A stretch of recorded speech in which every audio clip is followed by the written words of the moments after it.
Now that I have found her along the way, now that I have found you, girl.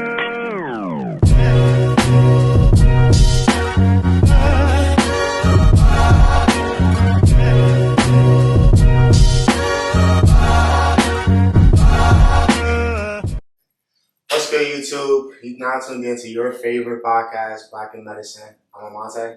I'm Zay. And today we got a special guest, Dr. Bryant. Special. That should give it a couple of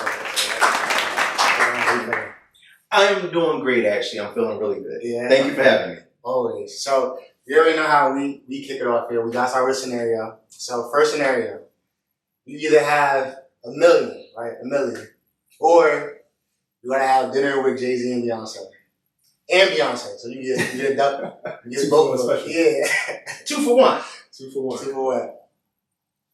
So I would definitely grab that 2 for 1 and put it to the side and grab $1 million without question.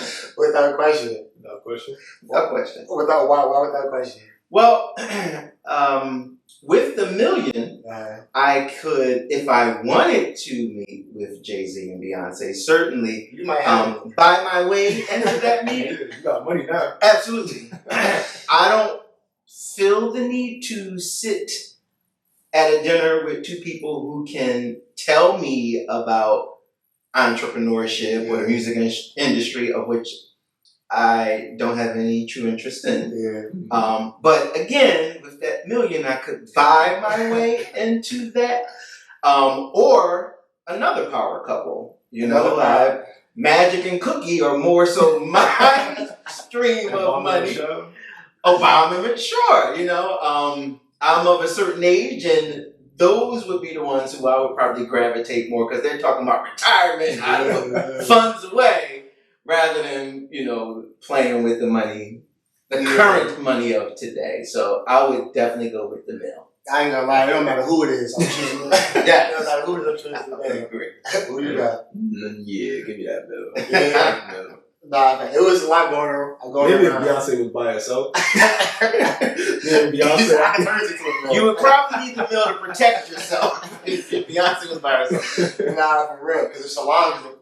Oh man. Yeah, you get knocked up the head in that elevator. Solange. Nah, that's funny. Man, I was going around a lot. People were just saying, like, the plot twist would be if you there and Jay not even talking to you. They just enjoying each other. You stupid for you. Why you making the move? Exactly. You sitting there eating that lobster and that steak, wishing you would have just grabbed that milk. Yeah, I'm tight. Well, okay. So, Dr. Wright, where are you from? So I was born and raised in the Philadelphia area. Went to public school in the Philadelphia school district. Then went to college within Pennsylvania and earned my undergraduate degree, earned my master's degree in Philadelphia, and my doctorate is actually outside. It's from a Boston institution. Okay. You've done a lot. Though. I have, and I will say, after earning my bachelor's, I went right and completed my master's. But there was a span before I had my doctorate. Now, how difficult was it for you growing up in Philly and having these big dreams of wanting to go away to college? So it's interesting. When I first started, I actually didn't want to pursue higher education. I was working with the Internal Revenue Service. And I was a young man making some very good money with benefits. So I didn't have any dreams. And it was my cousin who was a teacher in the Philadelphia school district who had gone to school. And she would always say, are you going to pursue? Are you going to pursue? And I would just give this look like, yeah, whatever. Yeah. But after working at the IRS for probably about 3 years as a seasonal employee, I then made the decision that I certainly need to earn a degree. And so I then went and pursued, but it was challenging because I was first generation. Yeah. So, trying to get documentation from my parents, it was like, no way, no how. And at that time, and I guess even still today, parents don't want to give tax information. Yeah. So it was very hard to get that information. And so my parents were telling me if I'm going to take this journey, I need to take it on my own. And before I started undergrad, I was really just a few weeks shy of my 21st birthday because I didn't go in as a typical 18-year. I was a mature student, if you will, an adult returning.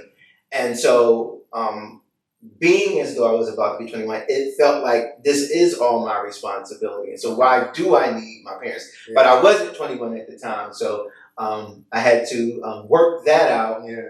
But then afterwards, I became an independent student. Okay. So first gen college student, going from college on your own, right? Did you have a mentor around you that said, look, this is what you need to do this and do that, you need to make sure you are not really? No, and it's very interesting because when I started undergraduate, all I knew is I wanted to go to school, and so there were two institutions that I applied to. One institution said, based on your grades, we would want you to go to a local community college, do 2 years there, then transfer over. I didn't want to do that. The other school, was an HBCU, which is a historically black college university. The admissions guy said, listen, you don't have the grades, but I'm going to take a chance on you. And so taking that chance, hearing that, was enough for me to say, okay, this is the place I was going to go and actually pursue. And he wasn't a mentor, but he felt like a mentor by him just really encouraging me and inspiring me to pursue. But at that time, I did not have a mentor or any kind of mentorship. Yeah. I mean, we talk about that a lot. Like, I feel like a lot of times, the only thing, especially black students, black kids, need is someone in their ear telling them, no, you could go do that. Definitely. And for the most part, you give us that go. We'll go because we chasing something anyway, right? We don't want to stay where we are. Absolutely. We know what it's like to be in a certain situation. So all the time, all we really need is that kind of push. Sometimes it's the guidance too, because sometimes it's just you don't know where you're going from here. Yeah. You know what I mean? So, I mean, I know for me at least, like, I didn't have a mentor either growing up, or at least as far as like medicine or anything like that. So I didn't know where I was going until I got to around college, and that's when I started to be like faculty mentors, like even older peer, like student mentors that really like, all right, this is what you gotta do, this is what you gotta do. And that's when I was like, all right, now I can like actually like see, you know, being a doctor or whatever. So I think as a first generation student, you know, you don't know what you need to know. And, you know, I didn't even fathom that I needed someone to mentor me and help guide me. I wish I had, you know, a mentor who could have helped me along the way. And I think the one thing about, you know, first gen students is there's a resiliency in you that, you know, you pick up things, you figure things out, you then know how to find and seek after resources. Because often those things aren't readily available to you. So, you know, you connect and you find people. Once I then got into undergrad, I then was able to find someone who ran a program. And then I gravitated to that person, and that person became a mentor. And through that relationship, you know, in this program in undergraduate, you know, we were able to travel. I was able to participate in all different kinds of activities, but it was gravitating to this person who was a, you know, a director of a program that then allowed me to really understand that mentorship is important. Now, do you wish you had that mentor early on? Because I had a mentor going up, but I kind of met them during like my senior year of high school, kind of going to college, and it was really beneficial. Like, you know, that's when I was like, okay, they telling me this is what you're doing over the summer. Worry about this, X, Y, Z. Don't worry about any of that. And I'm like, okay, I got a plan now. Yeah. Before that, it was kind of what you said, like, okay, Charlie, I'm gonna fail here. Okay, Dad, and I'm gonna keep. So, do you wish you had? Absolutely. I think before then it was a lot of trial and error, but he took on a good number of us and mentored us as we were going that undergraduate route. And I think I actually didn't get connected to him until about sophomore year. He had been there freshman year, but it was friends that said, you need to start going to this program and talking to this person. And once I, started talking to him and getting to know the program, things were so beneficial. But prior to that, absolutely, I wish I would have met him, was engaged with him, because I'm quite sure the road to getting into school and filling out the financial aid documents and all the things you got to do to prepare.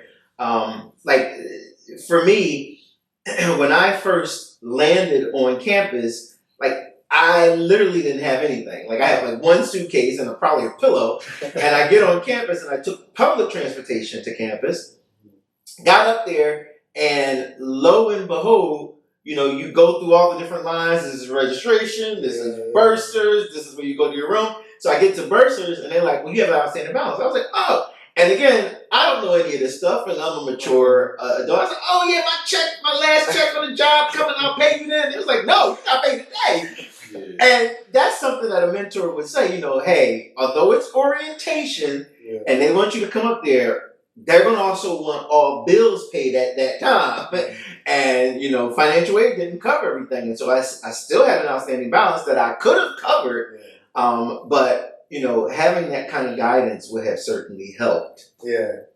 I mean, I feel like, I think in general, right, mentors are great to have because of some of the things that you're saying, right? Letting me know, okay, when I get into this, in this area, you need to know that, okay, your money got to be straight and this is what they're looking for. But I feel like sometimes I'll be feeling like, especially for Black male students, mentors are even more important because there aren't many people when we get to these certain areas who look like us. And so the help that maybe not the help that we need, but like sometimes you somebody to like nurture that curiosity that you may have and give you those certain resources. Because I feel like for some people the resources may be more access to you. But do you feel like that, Isaiah? Yeah, definitely. Again, because for me, like I said, I ain't had no mentor. So it was like, until I got that mentor, I didn't know where to go. And again, not seeing many, physician that looked like me or like anybody that was like, all right, like, this is what you gotta do, like sat me down. It was like, all right, laid it all out.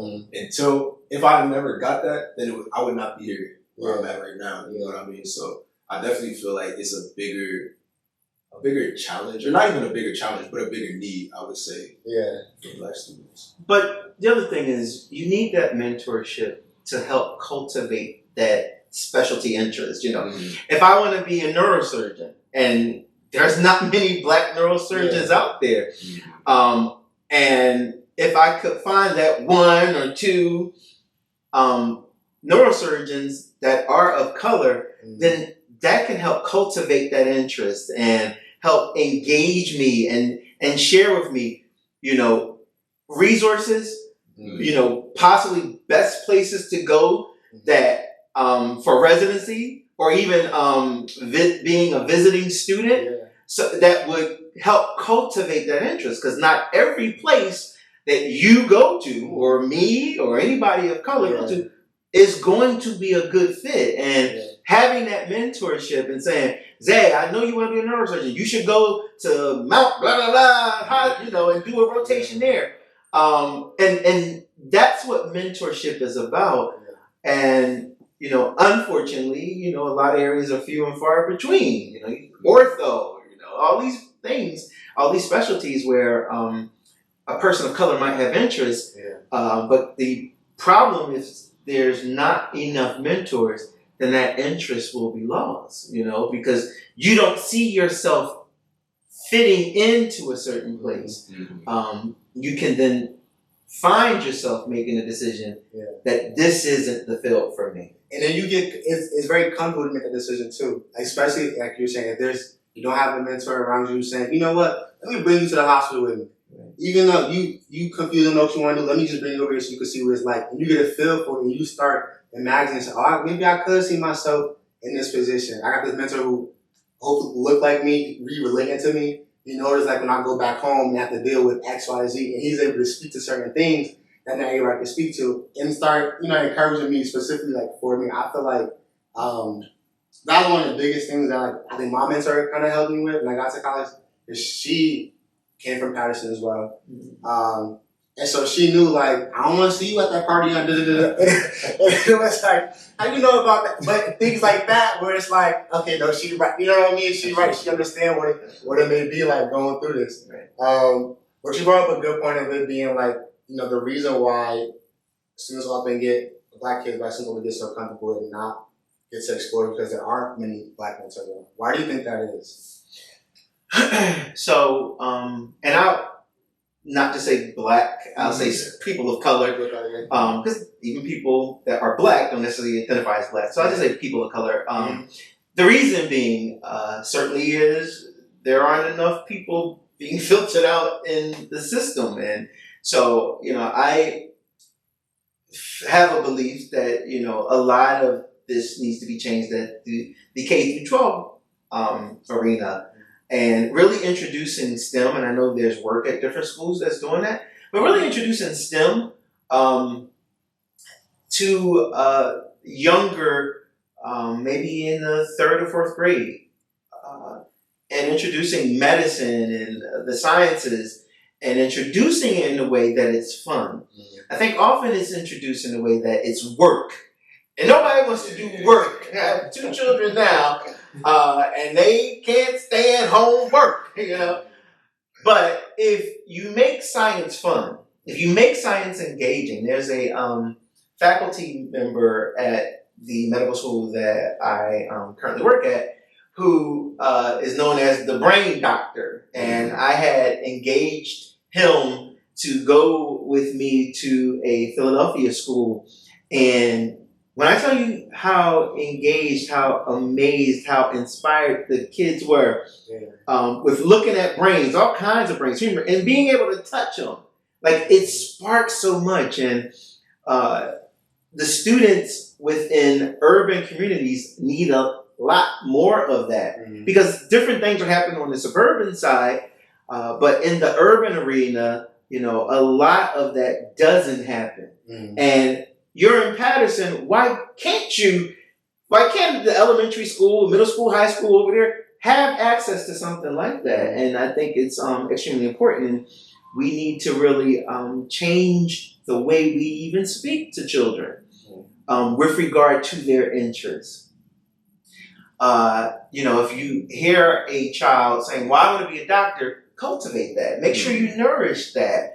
And don't give them any alternatives.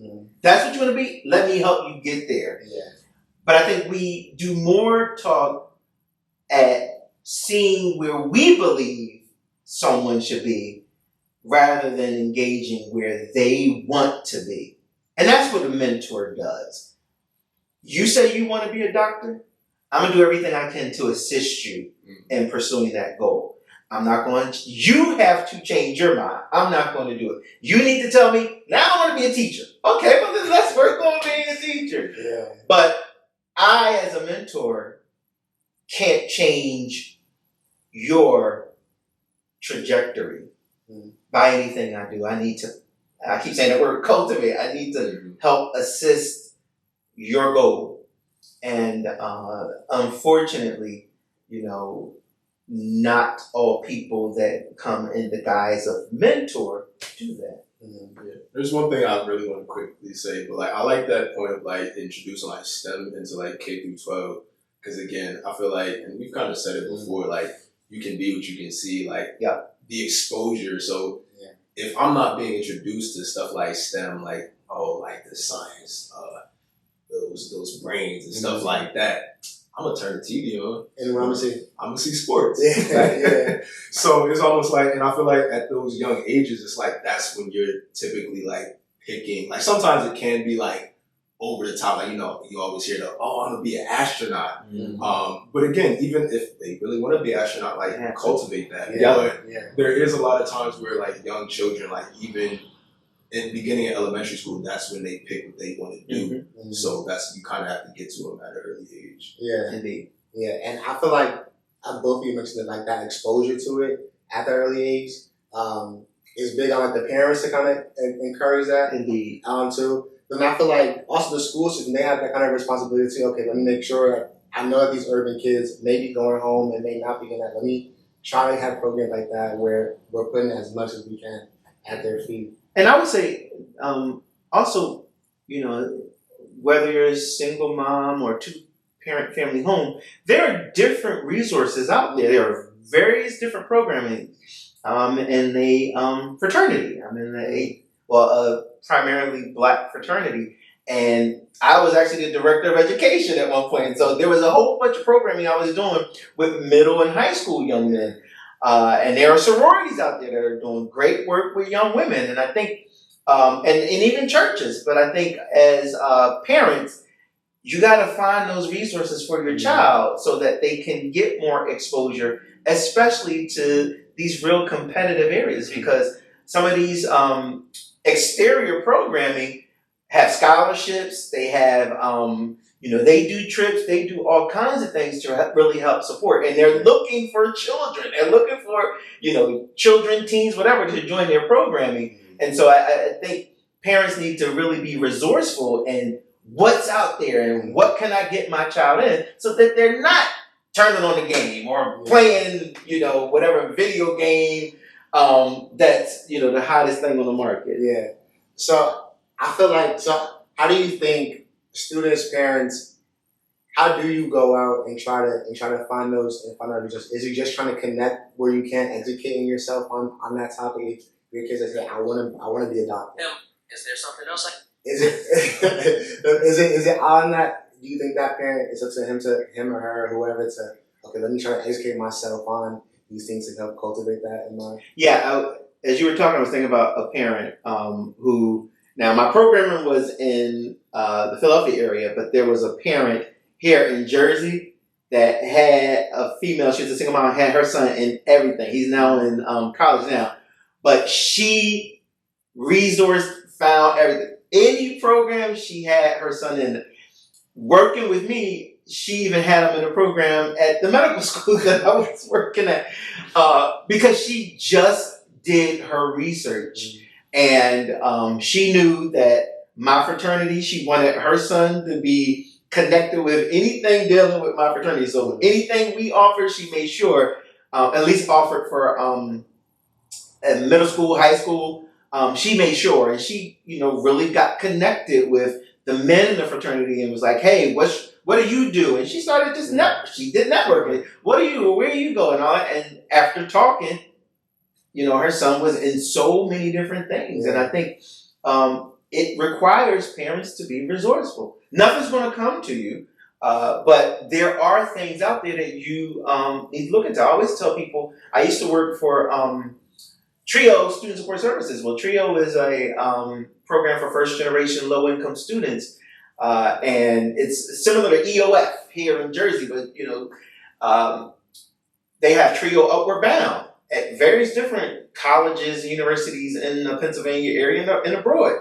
And that caters to high schoolers, where they helping them SAT prep and really getting to know the college experience. There's Student Support Services, which assist students while they're in college. And the program that I ran, while I was working in, we provided students on trips. We had a whole bunch of workshops. We took students on college tours. I mean, I was a driver, so I knew. But we took students to DC. They visited Howard, whole bunch of places. And I think, again, it's making sure if you have a young person in your home, just doing the research. Sometimes their elementary, middle, and high schools know some of these programs. But Googling and just doing the research and finding out what's out there. Yeah. Bro, you think, how involved and how research do you think your parents were in, like, trying to get, you're going to be in this, we found this? Nah, I feel like my parents was like, they did put me in a lot of stuff. So I did soccer, I did football, I did track, You did a lot of sports, well, I played the violin. Oh, nice. There was like those summer things. I played the piano. There was a lot of like little programs and even my mom was a teacher too. So if we weren't doing the summer program, we had mommy's summer school. So we was always doing something. So, but again, I think it was the exposure that definitely did help, because again, to a certain extent, it also helps the child figure out like, what do you like? You know what I mean? Like, I only put you in this one thing, or I don't expose you to anything. How I as the parent and how do you as the child, like, you know, growing up, how do you know what you like, you know what I mean? Yeah. But then you're also, if you don't mind me chiming in, are exposed to various different people. Yeah. I mean, you're saying you played the violin and piano.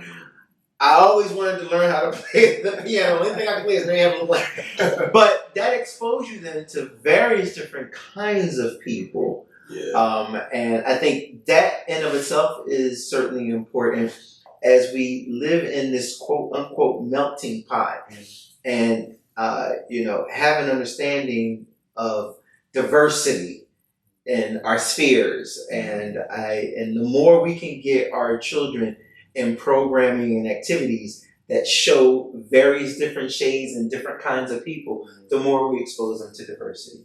No, that's a good point.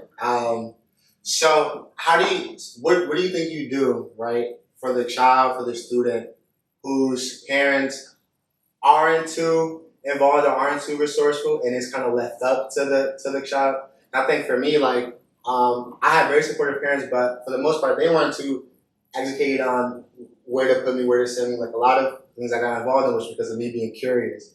And like, I was in violin only for like a week because it was right, but I played for like 3-4 years. Oh, see, I taught my little siblings how to play too. Wow, see, that's tough. See, I was only, my teacher came by. I need a student for violin. You come in. And I was like, okay, I guess I'll go. So I was lucky enough to be curious and to be willing to be exposed to the different things. So what do you do for the student who doesn't have that good support system at home and is going home where they are the oldest student, they're taking care of, their younger students, or a lot of responsibility falls on them? How do they also try to cultivate themselves and look for that? Goes back to the topic of today, mentor. Yeah. So if the parent can't get access to those resources, then, you know, I would say it's up to the parent to then find that mentor, find that person you work with, find that person at your church, find research and do the work, and find that person who can then step in and say, hey, yeah, my son is interested in blah, blah, blah. And that mentor can say, oh, well, I know this programming. Because again, and I would say maybe even start with counselors at school, because counselors get everything. I used to run a program at another institution where it was a program for, it was a science program for students who were interested, biomedical science program for students who were interested in medicine. Mm-hmm. And I would always, for recruitment, always send it to every school counselor. Mm-hmm. Like the counselors would probably every February or March, receive my brochure on my summer program. So did that counselor give it to every student? Of course not. Mm-hmm. But that material was in their office. And as they're on their desk scurrying through stuff, and a parent called, hey, yeah, there's a program that, you know, your child may be interested in. So, you know, I think it's important for the parent to then reach out and find those resources that can help that child. Because no one wants to have a child sitting during the summer or off time and not have something to do. Or you're sending them to, like when I was growing up, it was always the neighborhood playground camp.